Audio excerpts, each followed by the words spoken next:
Jemaat yang dikasihi Tuhan, pertolongan kita dalam ibadah pada pagi hari ini adalah dalam nama Allah Bapa, Allah Putra, dan Allah Roh Kudus. Turunlah atas kita sekalian kasih karunia dan damai sejahtera dari Allah Tritunggal. Amin. Jemaat, saya persilahkan duduk kembali. Saya sapa lagi, Shalom. Bagaimana kabarnya Bapak Ibu hari ini? Baik, puji Tuhan, luar biasa.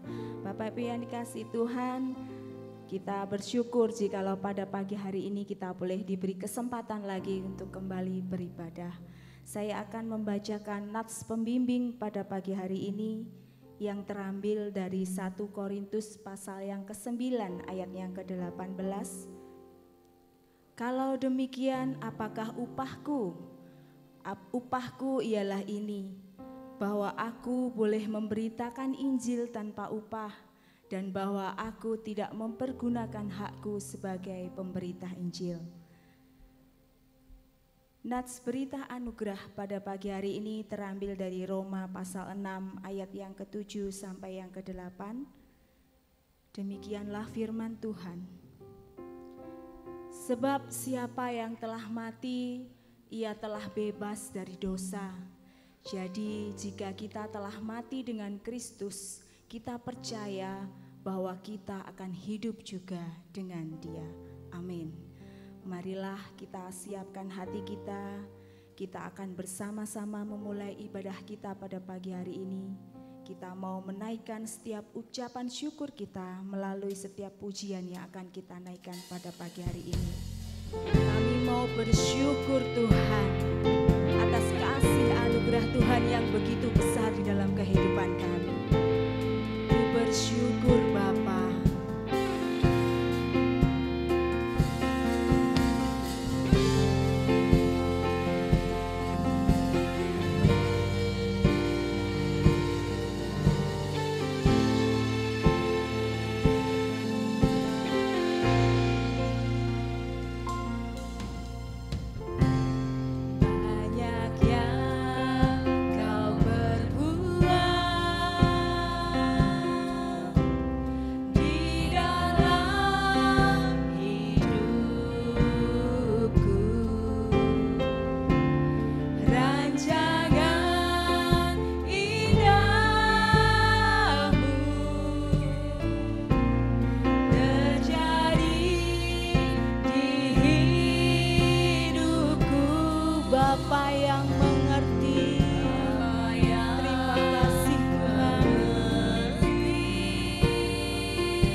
yang Kau perbuat Tuhan.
Sungguh kami mengucap syukur pada pagi hari ini atas kasih dan anugerah Tuhan yang begitu luar biasa di dalam kehidupan setiap kami. Tuhan berikan kami kesempatan, Tuhan berikan kami kesehatan untuk kami boleh kembali bersama-sama beribadah pada pagi hari ini. Ya Tuhan, ampunilah segala dosa dan pelanggaran kami. Suci dan layakkan setiap kami untuk kami boleh beribadah pada pagi hari ini. Kami menyerahkan ya Tuhan setiap kami ke dalam tangan pimpinan Tuhan.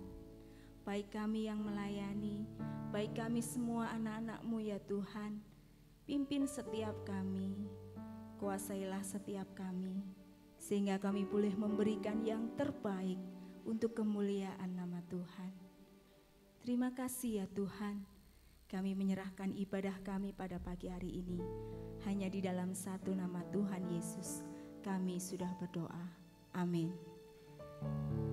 Saya akan membacakan nats petunjuk hidup baru pada pagi hari ini yang terambil dari Kisah Para Rasul pasal yang ke-20 ayat yang ke-24. Tetapi aku tidak menghiraukan nyawaku sedikit pun, asal saja aku dapat mencapai garis akhir dan menyelesaikan pelayanan yang ditugaskan oleh Tuhan Yesus kepadaku untuk memberi kesaksian tentang Injil kasih karunia Allah. Amin. Bapak Ibu yang dikasihi Tuhan, marilah kita pergunakan hidup dan anugerah yang sudah Tuhan berikan untuk setiap kita. Mari kita gunakan untuk melayani Tuhan. Marilah kita jangan lelah untuk kita boleh melayani Tuhan. Mari bangkit berdiri, kita naikkan pujian ini dengan sukacita dan dengan penuh semangat. Jangan lelah.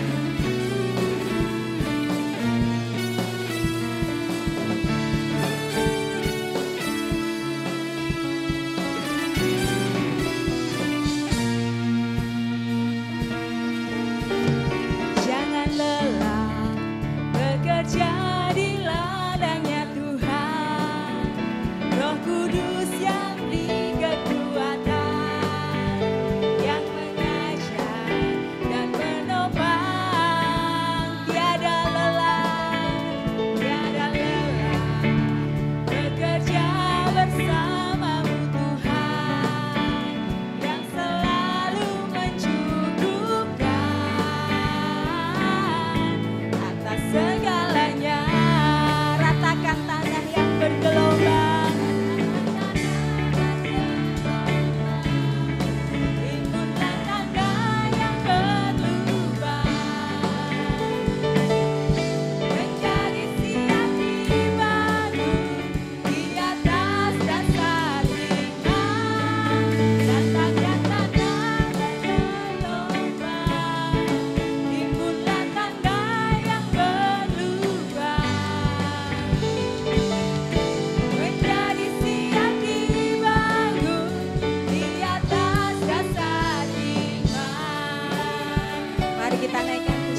siap dibangun,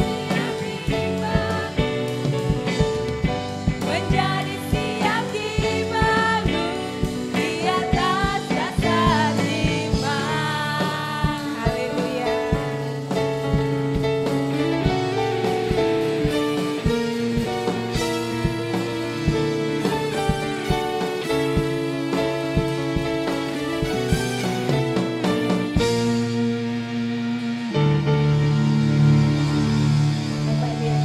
Tuhan, pujian tadi mengatakan jangan lelah bekerja di ladangnya Tuhan, amin.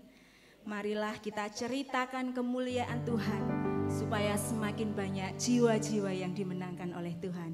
Sebab Tuhan kita maha besar. Mari kita ceritakan kemuliaannya kepada seluruh bangsa.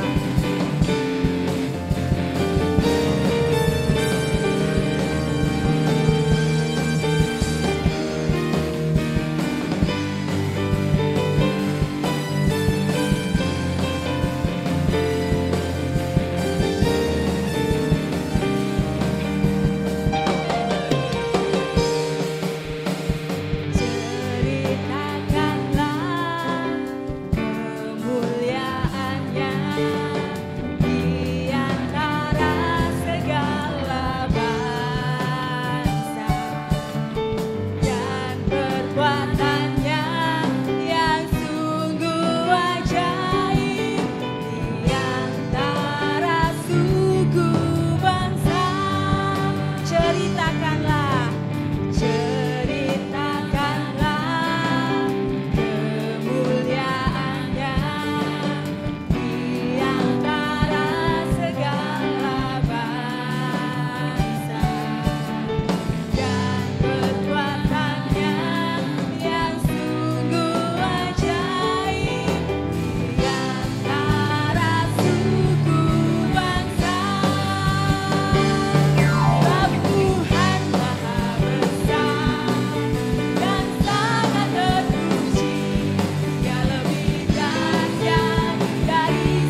boleh beri kemuliaan lagi untuk nama Tuhan. Silahkan duduk Bapak Ibu. Kita akan bersama-sama menaikkan setiap pokok-pokok doa syafaat kita. Mari kita serahkan setiap doa kita di hadapan Tuhan. Kita punya Tuhan yang mengerti setiap pergumulan kita. Dan kita percaya Tuhan mendengar dan Tuhan menjawab setiap doa-doa kita tepat pada waktunya Tuhan. Amin. Tuhan dengar doaku.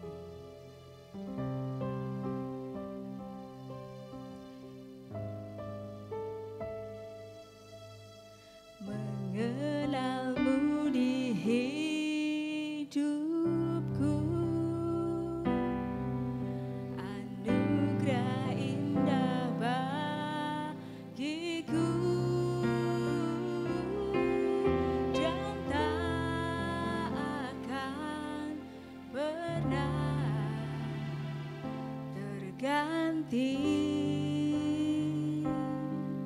Bersamamu ku jalani, bersamamu ku jalani hidup yang sungguh berarti. Kau berikan ku kasih sempurna.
Mari kita bersatu di dalam doa.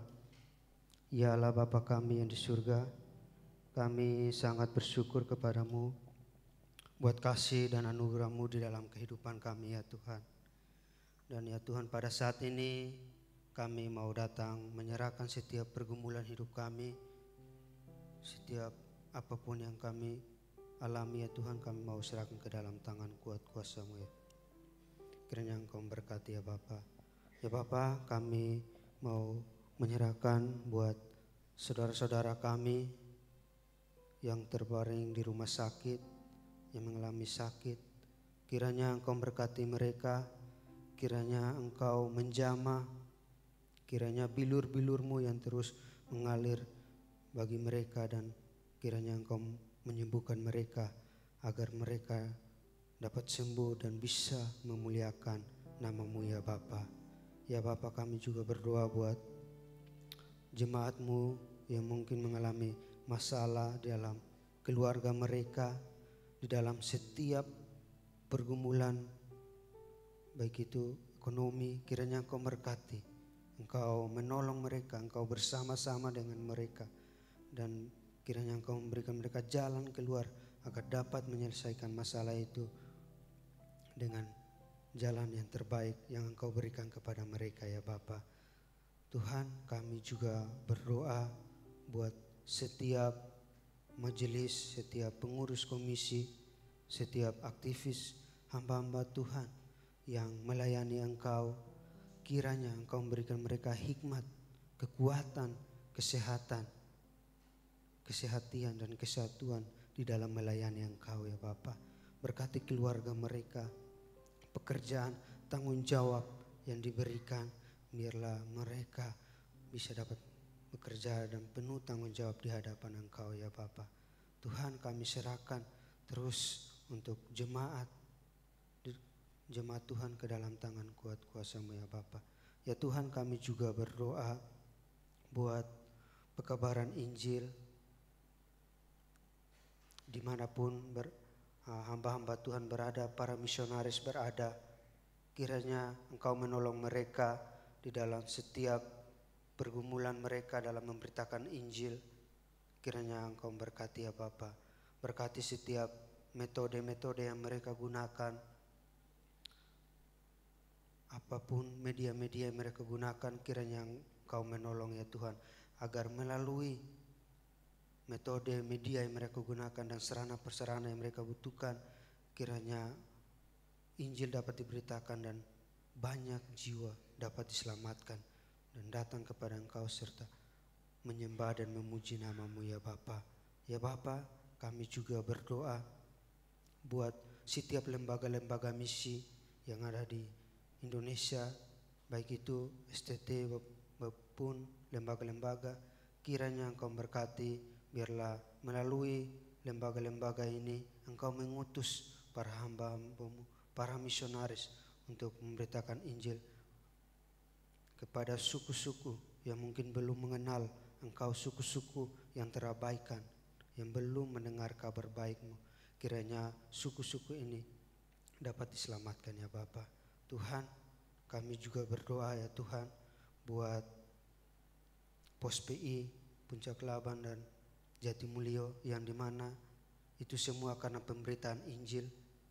Tuhan berkati jemaat-Mu yang ada, biarlah mereka terus bertumbuh, mereka terus mengalami perubahan di dalam Engkau, dan kiranya Engkau berkati keluarga mereka, berkati anak-anak mereka di dalam pendidikan anak-anak mereka ya Tuhan.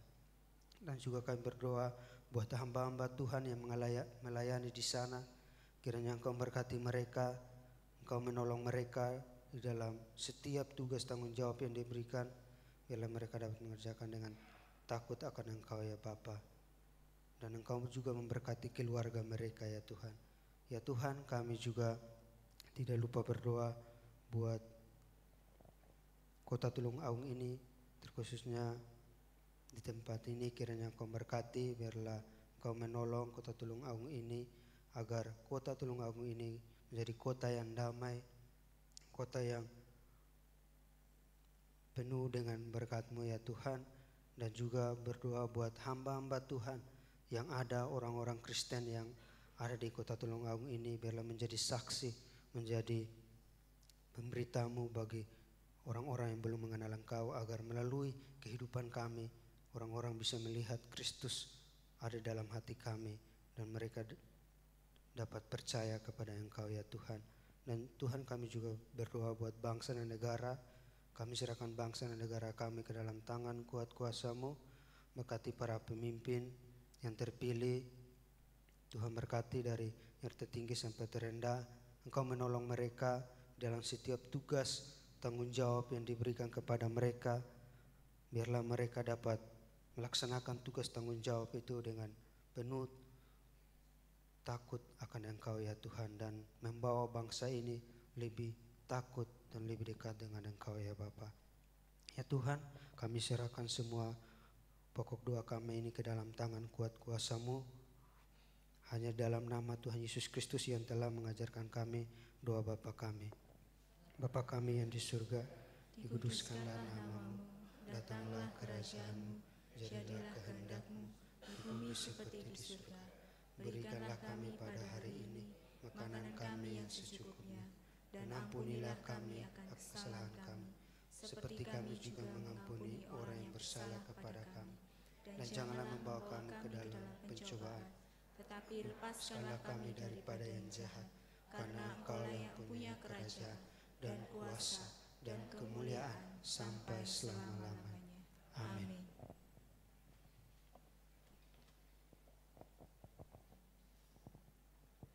Saya undang Bapak Ibu untuk bangkit berdiri. Kita akan bersama-sama mengikrarkan pengakuan iman rasuli. Pengakuan iman rasuli.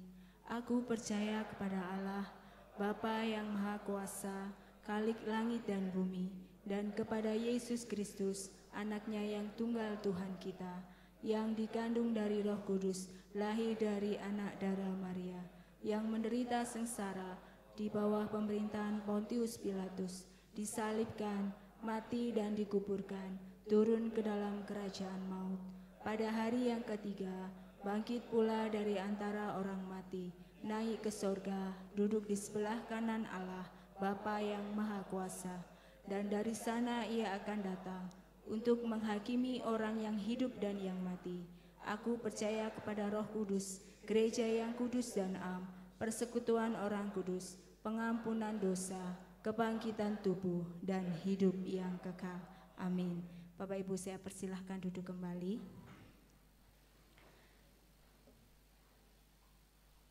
Kita akan bersama-sama dilawat oleh kebenaran firman Tuhan yang akan disampaikan oleh Saudara Cornelius. Mari kita siapkan hati kita, kiranya firman Tuhan ini boleh menjadi berkat buat setiap kita. Mari kita siapkan hati kita dengan kita naikkan pujian. Tuhan, ini tugas kami.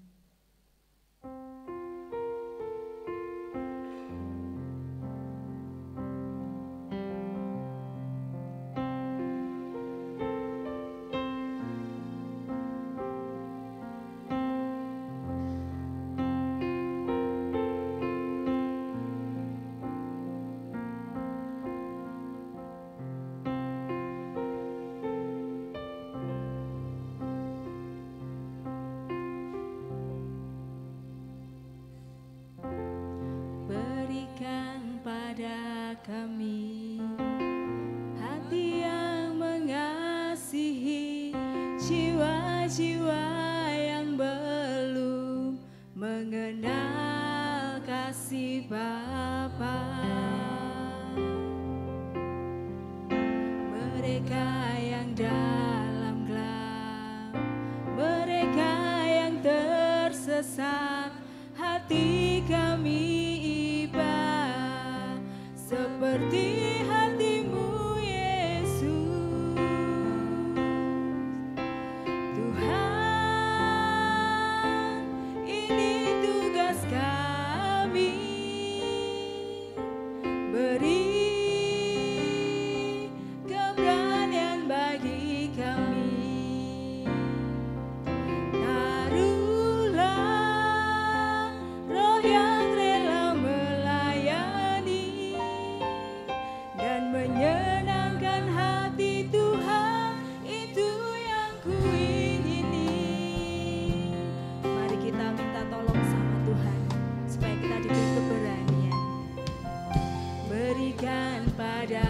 kami, hati yang mengasihi jiwa-jiwa yang belum mengenal kasih Bapa.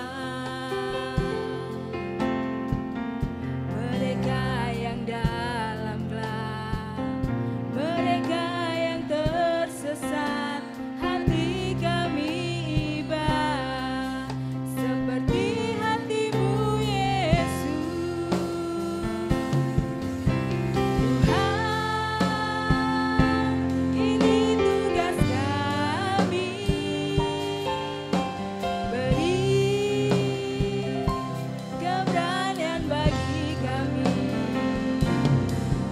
Taruhlah Roh yang rela melayani dan menyenangkan hati Tuhan, itu yang kuingini.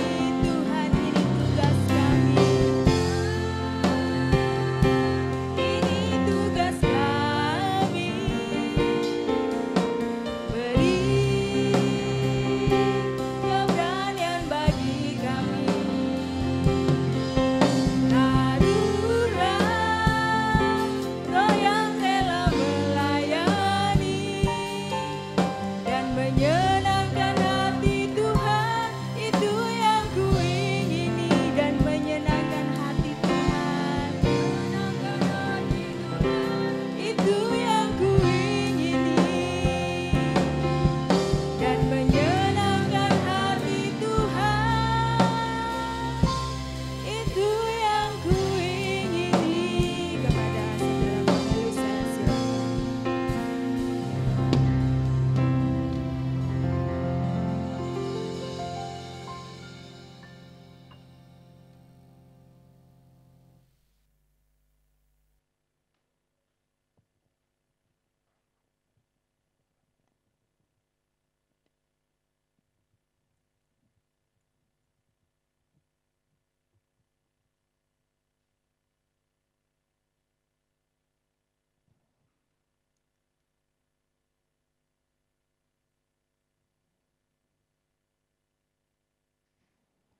Mari saya ajak Bapak Ibu Saudara sekalian untuk bersama-sama menghadap Tuhan, berdoa sebelum mendengarkan firman Tuhan. Mari kita berdoa. Ya Tuhan, bersyukur jika kami masih Engkau beri kesempatan sekali lagi berkumpul di sini untuk menyanyi, memuji nama-Mu, dan juga untuk mendengarkan apa yang menjadi isi hati-Mu bagi kami semua. Kiranya Engkau yang menyiapkan hati kami Tuhan, telinga kami, untuk kami mendengar, dan bukan hanya mendengar tapi juga melakukan firman-Mu. Engkau yang juga persiapkan hamba-Mu Tuhan yang terbatas dan penuh cacat celah. Kiranya Engkau yang mengkuduskan ya Tuhan untuk menyampaikan firman-Mu. Di dalam nama Tuhan Yesus kami berdoa. Amin. Ya, selamat pagi Bapak Ibu Saudara sekalian. Selamat pagi juga Opa, Oma yang ada di lantai 1. Senang sekali begitu ya, saya bisa berdiri di sini dan menyampaikan sedikit renungan dari firman Tuhan begitu. Dan ya, setelah sebulan begitu ya, kita merenungkan Injil. Di minggu pertama kita belajar bagaimana kita hidup di dalam Injil. Di minggu yang kedua kita merenungkan bagaimana kita semua dari kita yang ada di sini itu diutus Tuhan, dipanggil Tuhan untuk memberitakan Injil. Minggu kemarin kita juga belajar bagaimana sekarang, bukan kemarin, bukan nanti, sekarang waktunya untuk memberitakan Injil.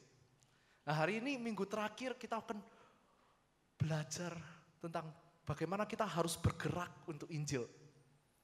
Tentu Bapak Ibu Saudara gak afdol ya kalau ada nelayan, sekumpulan nelayan yang setiap minggu berkumpul membicarakan tentang bagaimana mereka harus menangkap ikan, strategi-strategi untuk menangkap ikan, bagaimana waktu yang pas untuk menangkap ikan, tapi mereka, para nelayan ini gak pernah menceburkan dirinya ke dalam perahu dan berlayar, masuk ke dalam laut itu untuk benar-benar memancing, benar-benar menangkap ikan. Nggak afdol ya, kalau cuma nelayan ini ngobrol doang, tapi nggak benar-benar masuk. Kita pun juga demikian Bapak Ibu Saudara. Nggak afdol ya, kalau kita setiap hari membicarakan tentang Injil, bagaimana kita harus bergerak sebagai orang-orang yang diutus Tuhan ke dalam dunia untuk memberitakan Injil, tapi kita nggak benar-benar masuk ke dalam dunia memberitakan Injil di tetangga-tetangga kita. Nah, sebelum kita masuk lebih dalam tentang perenungan firman Tuhan ini, saya ingin mengajak Bapak Ibu Saudara untuk membuka Alkitab kita masing-masing. Kita membuka Alkitab kita dari Kisah Rasul pasalnya yang ke-8, ayatnya yang ke-26. Kisah Rasul pasalnya yang 8, ayatnya yang ke-26.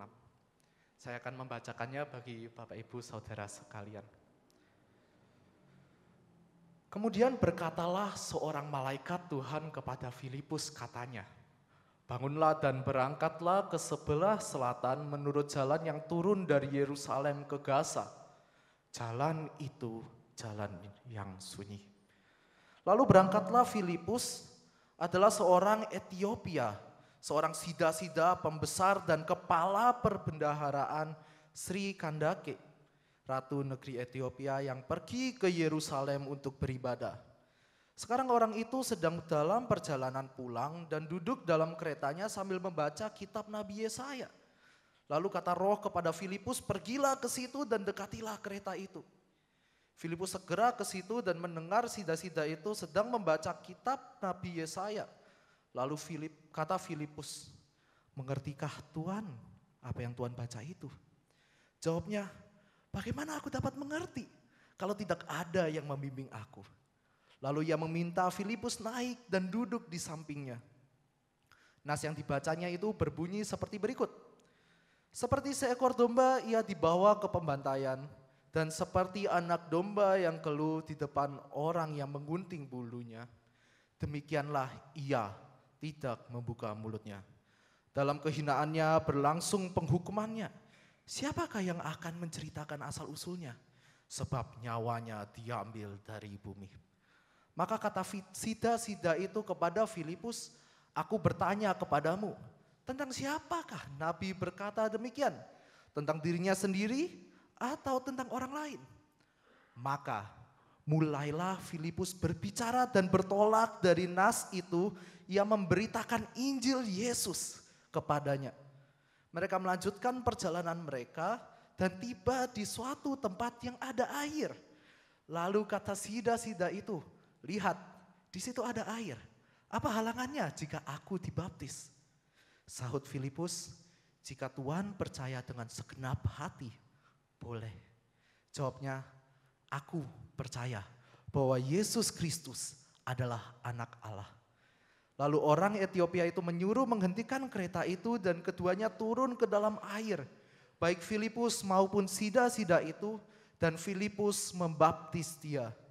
Dan setelah mereka keluar dari air, Roh Tuhan tiba-tiba melarikan Filipus dan sida-sida itu tidak melihatnya lagi. Ia meneruskan perjalanannya dengan sukacita. Tetapi ternyata Filipus ada di Asdod. Ia berjalan melalui daerah itu dan memberitakan Injil di semua kota sampai ia tiba di Kaisarea. Sedemikian jauh pembacaan kita terhadap firman Tuhan. Ya, Bapak Ibu Saudara, sebelum saya mulai lebih jauh, izinkan saya menunjukkan suatu data terlebih dahulu. Nah, ini data yang dikeluarkan oleh Lausanne Movement. Lausanne Movement itu apa? Lausanne Movement adalah sebuah gerakan yang dimulai dari Billy Graham. Billy Graham sudah nggak ada ya sekarang. Billy Graham itu adalah seorang pendeta, seorang yang dipakai Tuhan sangat luar biasa untuk memenangkan orang-orang di Amerika pada tahun 1900-an silam. Nah, Billy Graham ini punya kerinduan untuk menyatukan gereja-gereja Injili untuk dapat bersatu. Nah, bersatu untuk apa? Billy Graham punya kerinduan supaya mereka bersatu, supaya Injil Tuhan dapat semakin maju begitu. Injil Tuhan dapat semakin disiarkan melalui gereja-gereja, Melalui persatuan gereja-gereja Injili, Injil Tuhan semakin diperluas begitu. Nah, Lausanne Movement tahun ini mengadakan suatu konferensi besar begitu di Seoul kemarin, masih bulan ini begitu, bulan lalu. Bulan lalu mereka mengadakan sebuah konferensi di Seoul, Korea Selatan. Nah, untuk konferensi ini mereka mengadakan suatu survei begitu ya, dan ini salah satu surveinya.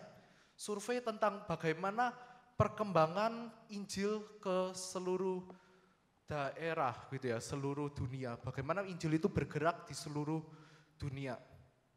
Nah, di survei ini sebenarnya cukup miris Bapak Ibu Saudara.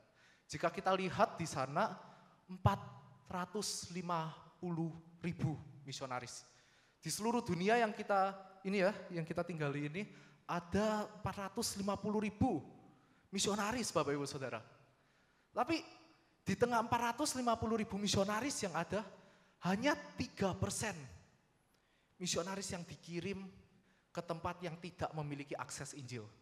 Tidak memiliki akses Injil itu apa Bapak Ibu Saudara? Tidak memiliki akses Injil itu berarti belum ada gereja di sana, belum ada misionaris yang di sana, dan belum ada Alkitab mungkin yang diterjemahkan dalam bahasa asli mereka.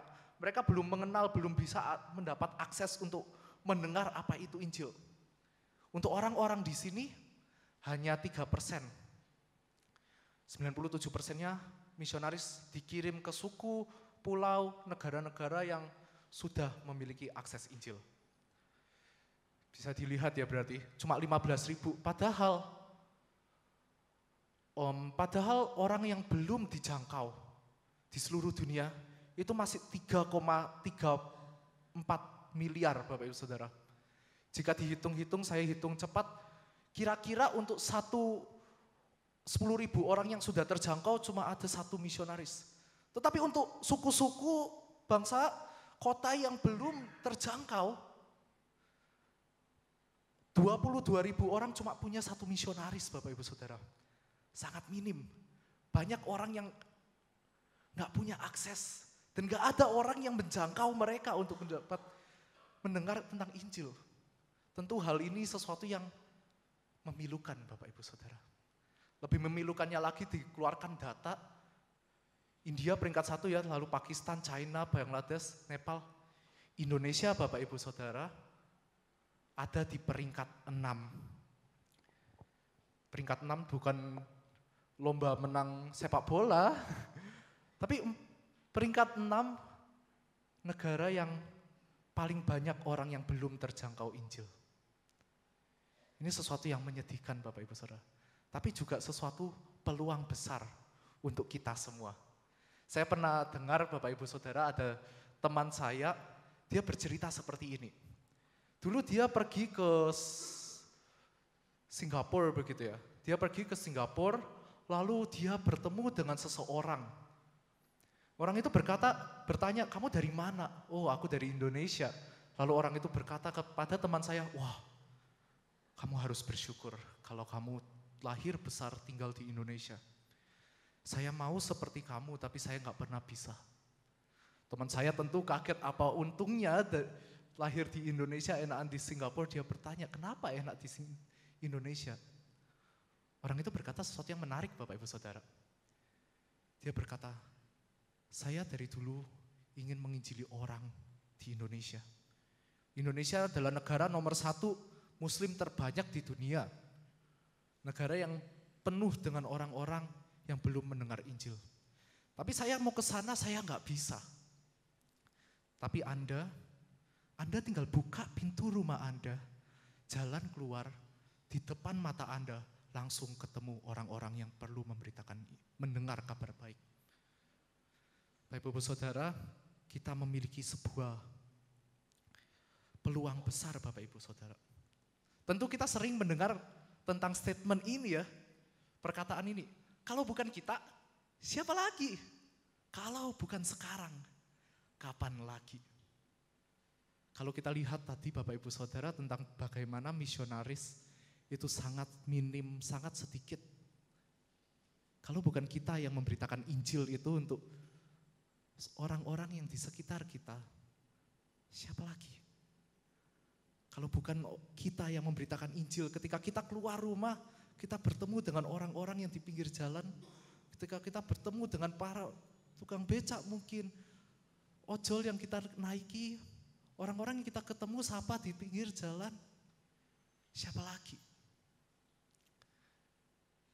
Bapak Ibu Saudara, namun permasalahannya sekarang adalah apakah kita sebagai gereja, sebagai umat yang sudah mendengar terlebih dahulu Injil itu, apakah kita masih memiliki hati yang mau bergerak untuk Injil, yang mau bergerak untuk orang-orang yang masih terhilang, yang masih ada di dalam kegelapan di sana. Hari ini kita akan melihat sedikit tentang bagaimana Injil itu diberitakan. Kita akan melihat paling enggak setidaknya ada 3 hal, yaitu di mana Injil itu diberitakan. Lalu kepada siapa Injil itu harus diberitakan. Dan bagaimana Injil itu diberitakan.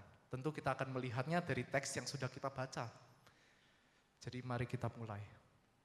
Bapak Ibu Saudara, kita diperkenalkan dalam teks kita kepada seorang tokoh ya, bernama Filipus. Nah, Filipus ini siapa? Banyak orang yang sering salah sangka mungkin Filipus ini adalah Filipus rasul itu ya, salah satu rasul, salah satu murid Yesus.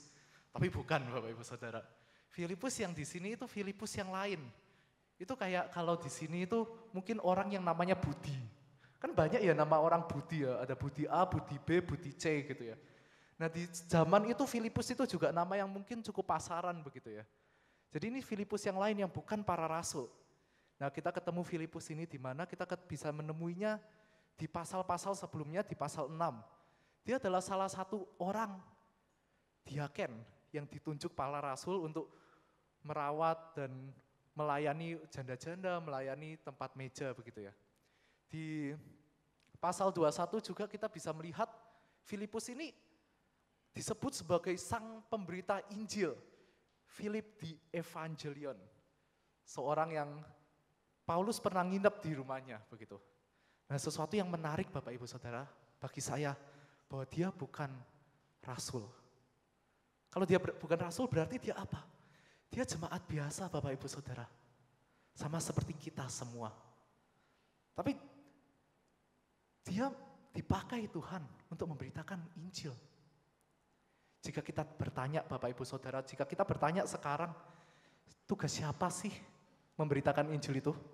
Apakah memberitakan Injil itu tugasnya, itu tugasnya para misionaris, bukan tugas saya. Oh bukan Bapak Ibu Saudara. Memberitakan Injil adalah tugas kita semua sebagai orang-orang yang telah menerima kabar baik itu. Lalu kita bergerak untuk Injil. Kita pergi kemana? Di sini menarik ya Bapak Ibu Saudara, kita memulai dengan sebuah kisah bagaimana Filipus itu dipanggil Tuhan. Tuhan berkata kepadanya, bangkitlah. Tapi bangkitlah kemana? Bangkitlah ke jalan menuju Gaza dan diberi keterangan jalan itu adalah jalan yang sunyi. Jika kita lihat sebenarnya Bapak Ibu Saudara di perikop sebelumnya, Filipus itu sedang melayani di Samaria dan banyak orang yang sudah berhasil dia selamatkan, yang berhasil menerima Injil di Samaria Bapak Ibu Saudara. Jika ditarik ke masa kini mungkin Filipus ini adalah seseorang yang mungkin sudah memberitakan kabar baik mungkin di suatu kota besar di Surabaya, lalu orang-orang itu di Surabaya tiba-tiba percaya kepada Tuhan, banyak jiwa diselamatkan, dia membangun gereja yang sudah cukup besar. Tapi tiba-tiba ketika dia sedang membangun gereja yang cukup besar ini, tiba-tiba dia dipanggil keluar, dia disuruh melayani Tuhan, pergilah ke suatu tempat antah berantah, ke suatu tempat desa kecil mungkin. Tentu ini bukan hal yang mudah Bapak Ibu Saudara. Ketika kita sudah mulai established, mulai mapan, mulai konsisten di suatu tempat bidang di kehidupan kita, lalu tiba-tiba Tuhan mengarahkan kamu, pergilah, mengarahkan kita semua, pergilah. Beritakanlah Injil ke tempat lain, yang mungkin tempat itu adalah tempat yang sunyi. Tidak tahu kita harus ngapain di sana, tidak jelas apa yang harus dilakukan di sana, bahkan tidak jelas harus bertemu siapa di sana. Tapi dari sini kita belajar satu hal, bahwa di mana kita memberitakan Injil. Memberitakan Injil itu bukan di 1-2 tempat saja. Kita tidak bisa membatasi tempat penginjilan. Oh, itu jalan yang sunyi, untuk apa? Enggak efektif, enggak cukup kalau ke sana buang-buang waktu, buang-buang uang, buang-buang tenaga. No. Kita tidak membatasi tempat penginjilan. Karena dimanapun tempat itu, Tuhan bisa pakai untuk menjangkau satu orang yang terhilang. Bapak, Ibu, Saudara, dan di sini kita belajar bahwa untuk pergi ke jalan sunyi, tentu kita nggak tahu ya, itu di mana, itu harus bertemu siapa. Kita berjalan mungkin dalam memberitakan Injil di tengah ketidakpastian. Tetapi di tengah ketidakpastian itu kita diajak untuk percaya dan taat kepada Tuhan. Jadi kita memberitakan bergerak Injil itu ke semua tempat. Nah, jika kita memberitakan ke semua tempat, lalu kita memberitakan Injil kepada siapa? Menarik Bapak Ibu Saudara, diberi keterangan yang sangat jelas sebuah profil siapa orang yang diberitakan Injil ya oleh Filipus ini. Filipus memberitakan Injil kepada sebelumnya ya. Nah, Filipus memberitakan Injil kepada seorang sida-sida di Ethiopia. Ini menarik sekali Bapak Ibu Saudara, kenapa sida-sida adalah, mohon maaf, sida-sida itu adalah seseorang yang sudah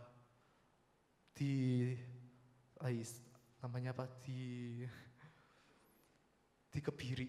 Iya. Bapak Ibu Saudara, sida-sida itu seseorang yang sudah dikebiri. Kenapa ini menarik? Karena orang yang dikebiri pada zaman itu adalah orang yang termasuk orang kelas 2 lah. Orang yang tidak boleh masuk ke dalam umat Allah. Ulangan 2:3, Tuhan itu memberi perintah, orang yang hancur buah belirnya atau orang yang terpotong kemaluannya janganlah masuk ke jemaat Tuhan. Jadi stigma orang-orang Yahudi pada saat itu ketika mereka melihat sida-sida, itu mereka langsung, oh ini orang gak boleh masuk ke jemaat Tuhan. Oh ini gak boleh masuk ke dalam jemaat kita, gak bisa. Bapak Ibu Saudara, tentu kita gak sedang mempertanyakan kenapa Tuhan memberi perintah ini, Tuhan memiliki artinya sendiri. Tapi kita bisa melihat Bapak Ibu Saudara, adakah mungkin orang-orang dengan status tertentu, ras tertentu, dengan pekerjaan tertentu,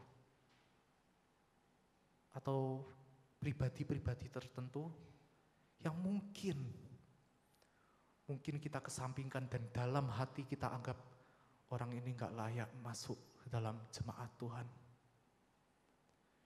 Hal ini mungkin banyak terjadi di zaman ini masihan Bapak Ibu Saudara.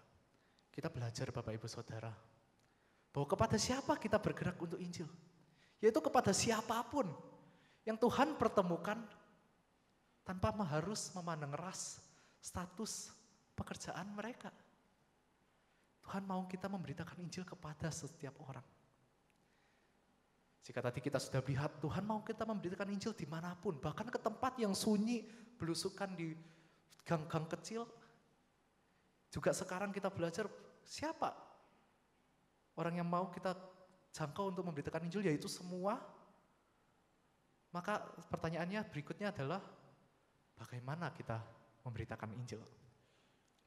Bapak Ibu Saudara, menarik ya, diceritakan di sana adalah sida-sida Ethiopia ini membaca gulungan, dia nggak paham ya. Aduh, aku baca nggak paham. Dia baca terus nggak paham juga. Lalu datanglah Filipus ya. Filipus tanya, Mas, permisi, Masnya ngerti nggak itu baca apa gitu? Ya kan? Lalu habis itu sida-sida itu bilang, wah yo nggak ngerti lah. Ini nggak ada yang jelasin, gimana saya bisa ngerti?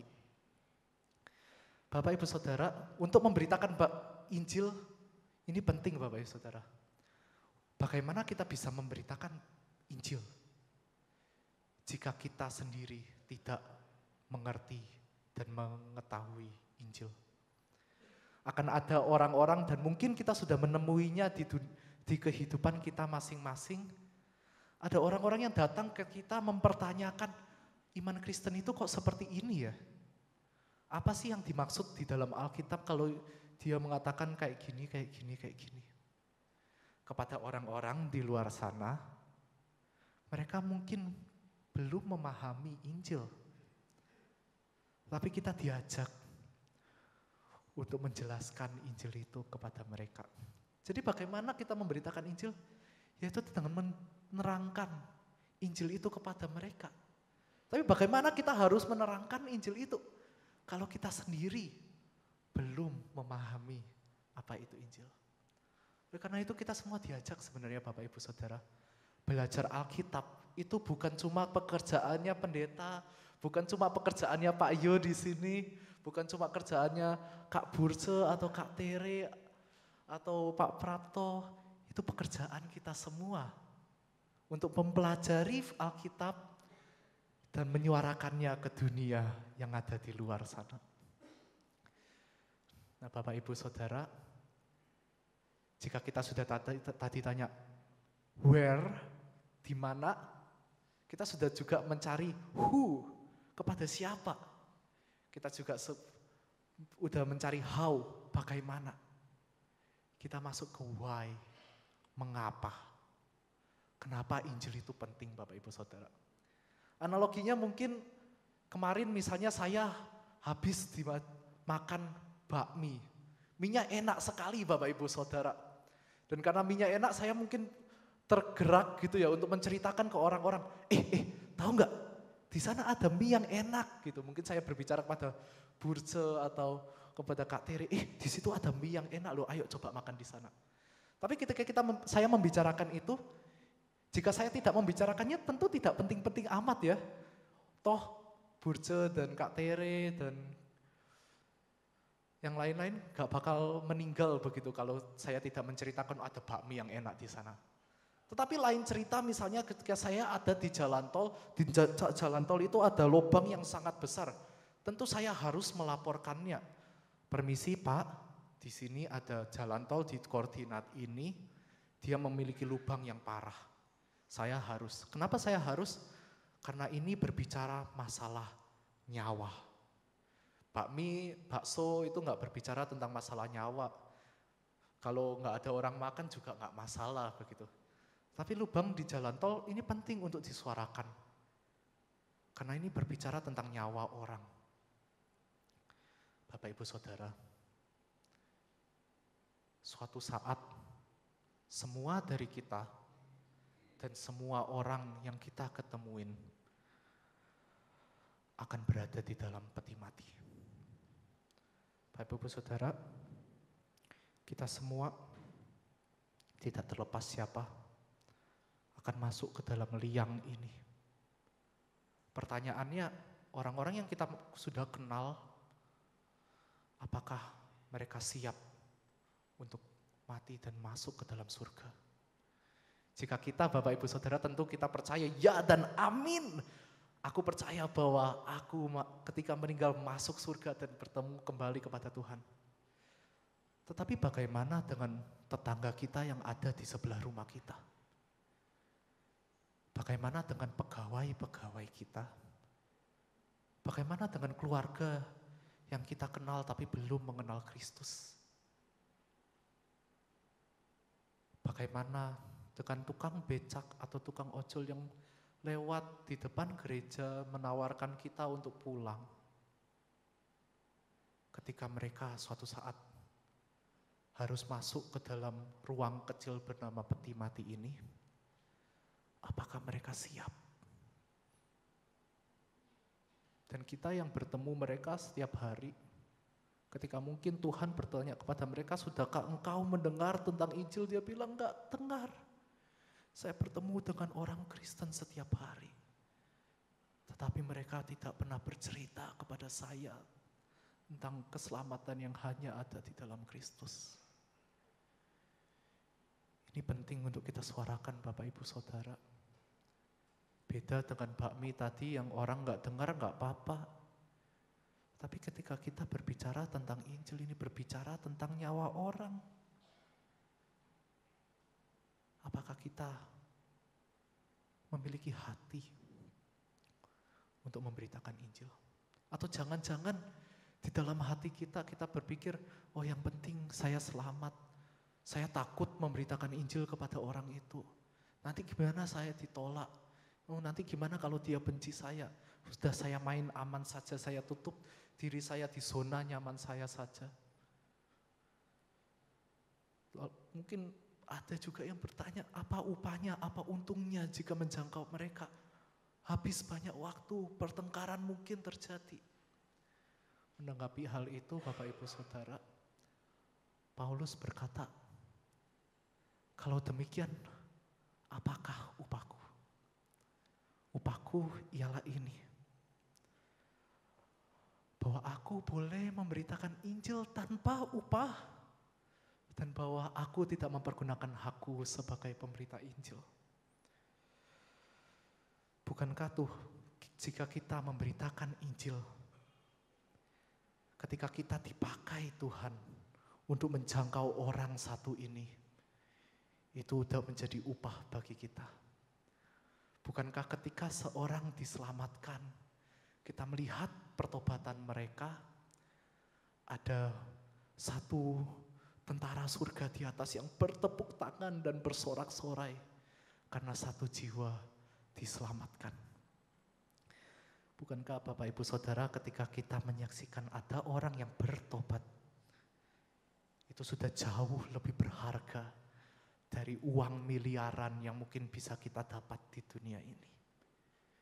Jika ada satu jiwa yang bertobat, bukankah itu jauh lebih berharga dari siapapun dan apapun. Oleh karena itu Bapak Ibu Saudara, kita belajar dari Filipus ini. Dia gak berbicara cuma hanya pada sida-sida. Di akhir dia dikatakan bahwa dia meneruskan perjalanannya dari Asdod sampai ke Kaisarea. Dia terus memberitakan Injil. Apakah kita sudah memakai hidup yang sudah dimenangkan Tuhan, hidup yang sudah Tuhan menangkan dari dosa untuk Tuhan? Atau jangan-jangan Bapak Ibu Saudara, kita telah lupa dan kembali memakai hidup ini hanya untuk diri sendiri. Tentu tidak salah Bapak Ibu Saudara, tapi berapa banyak waktu yang sudah kita luangkan. Mungkin kita sudah hidup 20 tahun, 30, 40, 50 tahun. Dari waktu yang banyak sudah kita luangkan, berapa banyak yang sudah kita berikan kepada Tuhan. Mari kita berdoa. Ya Tuhan, bersyukur Tuhan bahwa di dalam hari ini Tuhan kami dapat diingatkan kembali untuk bergerak. Bukan untuk keuntungan kami Tuhan, tapi keuntungan orang-orang yang mungkin masih terhilang di luar sana. Beri kami keberanian, kekuatan, hikmat untuk dapat menginjili mereka. Dan siapkan hati mereka juga Tuhan untuk siap mendengar Injil. Kiranya Engkau memakai kami semua Tuhan. Di dalam nama Tuhan Yesus kami berdoa. Amin.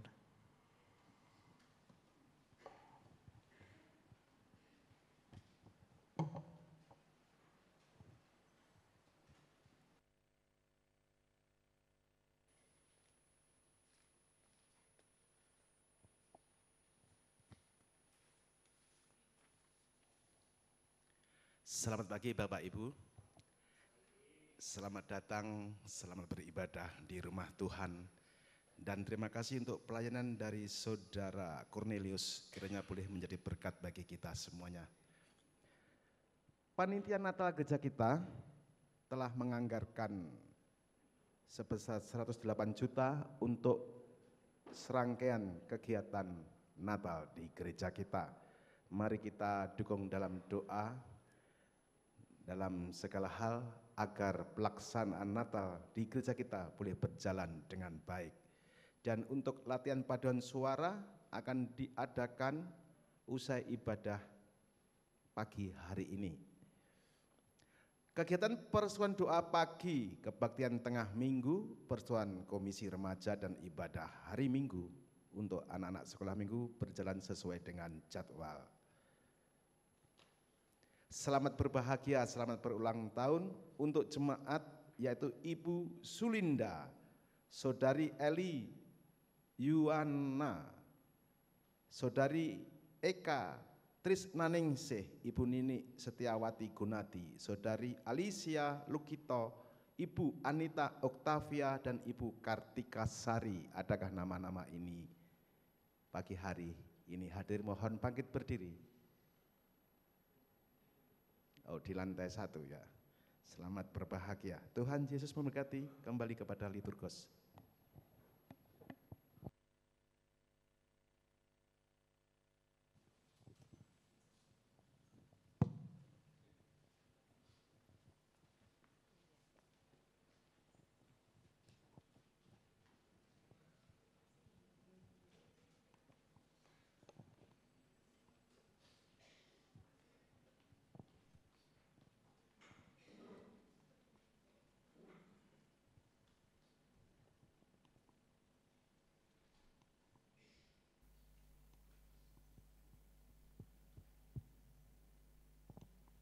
Tiba saatnya kita akan bersama-sama mengumpulkan persembahan. Untuk Bapak Ibu yang beribadah secara online bisa persembahan dengan transfer ke rekening yang tertera di layar Bapak Ibu.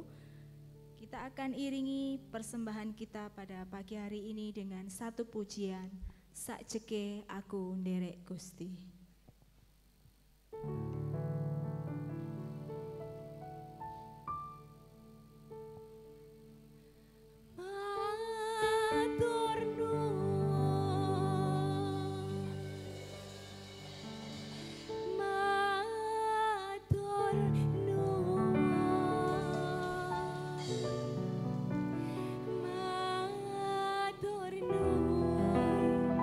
Gusti Yesus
surga.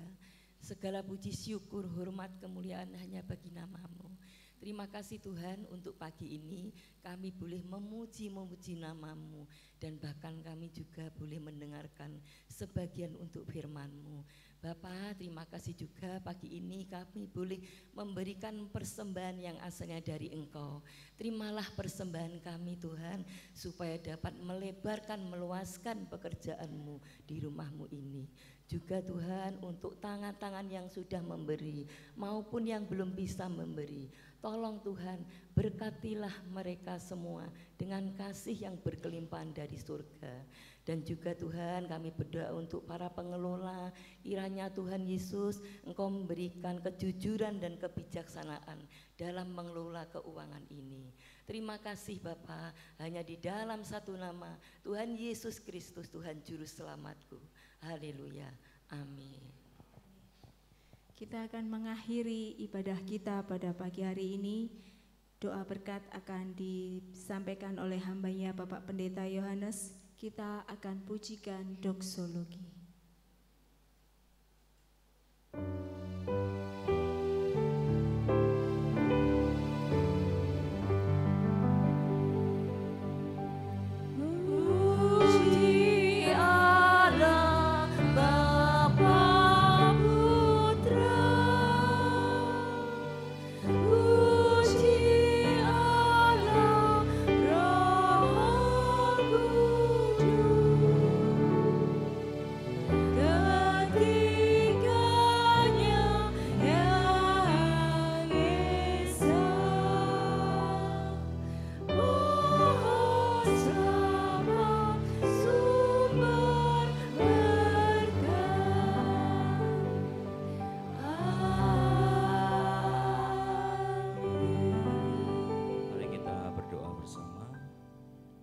Bapa yang di surga, terima kasih untuk pagi hari ini.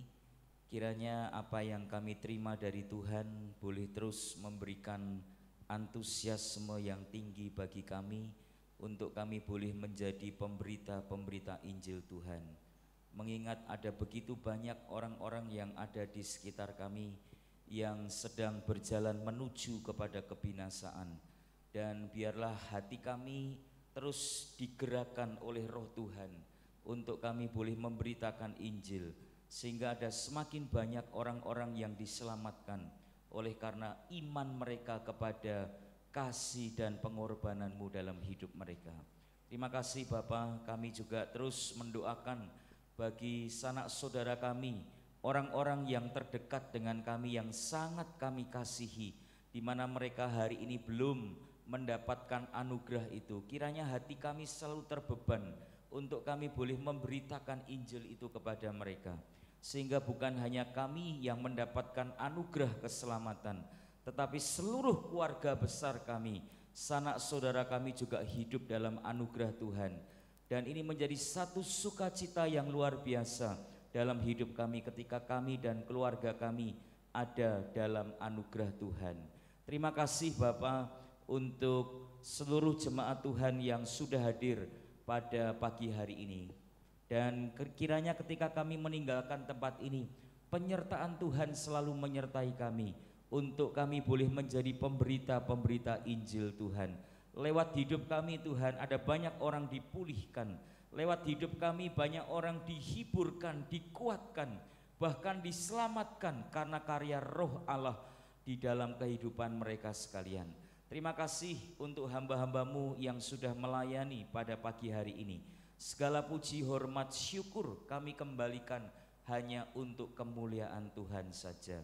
Terima kasih Bapa, sebentar kami akan mengakhiri ibadah ini dan kami akan kembali ke rumah kami masing-masing dan melanjutkan berbagai kegiatan dalam hidup kami. Kami mohon pimpinan, penyertaan dan berkat Tuhan bagi kami. Jemaat dikasih Tuhan, arahkan hatimu kepada Tuhan, pulanglah dan terimalah berkat yang daripada Tuhan. Diberkatilah saudara sekalian, diberkatilah keluarga dan rumah tanggamu, diberkatilah dalam segala pekerjaan dan usahamu. Tuhan akan memerintahkan berkat atas saudara sekalian. Tuhan akan memberkati apapun yang saudara kerjakan, Tuhan akan menjadikan saudara umatnya yang kudus, dan penyertaan dari Allah Tritunggal boleh menyertai saudara dalam memberitakan Injil dan menjadi berkat bagi banyak orang. Kiranya berkat damai sejahtera dari Allah Tritunggal boleh memberkati saudara sekalian mulai saat pagi hari ini sampai selama-lamanya. Amin.